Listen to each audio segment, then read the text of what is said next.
What's up guys, it's Noble here, and today I am bringing you my first F1 video of 2013. That video is the third episode of the Racenet Challenge series, but I do want to quickly apologise to you guys about the lateness of the video and its release. Main reason for this was due to Christmas commitments as well as a lack of will to play the game, to be honest. I have to admit, I did receive FIFA 13 for Christmas, which I've been enjoying a lot online with friends, which has meant F1 was sort of put on the back burner for a while. But I got this lap in just before I headed out for New Year's, so at least I've got some content to bring you. As I'm sure you're aware, this challenge has already been and gone, so it renders this video almost useless really, but I still wanted to get it out there, as you never know, people may still be able to learn a few things from it. But yeah, the challenge this week, or the week just gone, was around Melbourne in Australia, which is very much towards the bottom of my list in regards to favourite tracks on the game.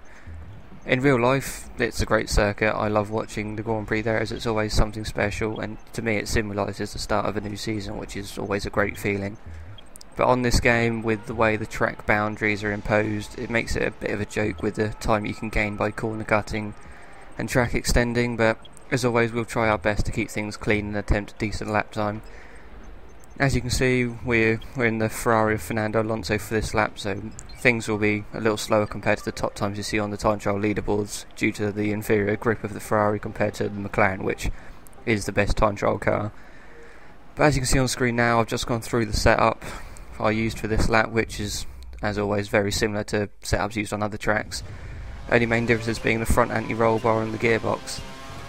But yeah, as you can see, we're now starting the lap, coming through the penultimate corner, and then going to drive through the final corner, trying to get the best run to start the lap. Opening up DRS, getting on the curves as we come out the corner to power us across the line down towards turn 1.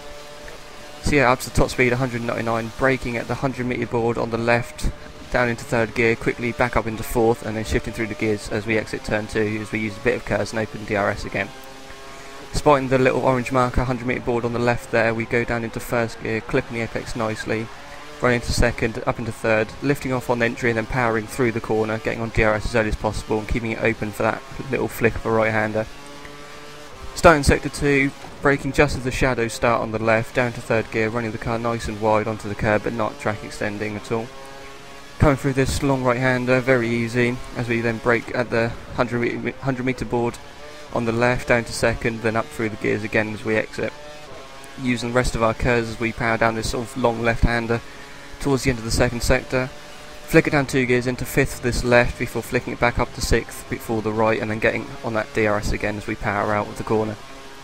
Spotting the braking point down here is the shadows on the track again, down into third, clipping the apex nicely, running it nice out wide onto the curb. Closing DRS manually down to 4th momentarily before flicking back into 5th, and then braking as the white wall starts on the right hand side for that penultimate corner.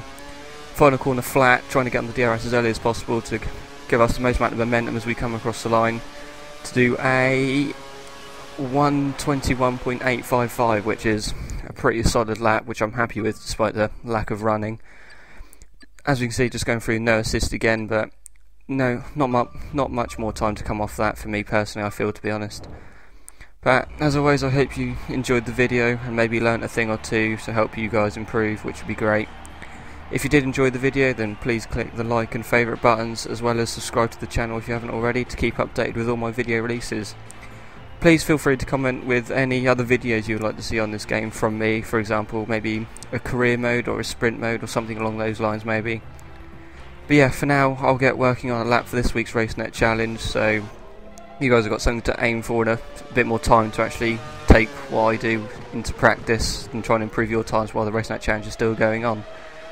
But yeah, for now I'll leave you with the rest of these replay cameras from the lap, and I'll catch you again soon. Bye for now.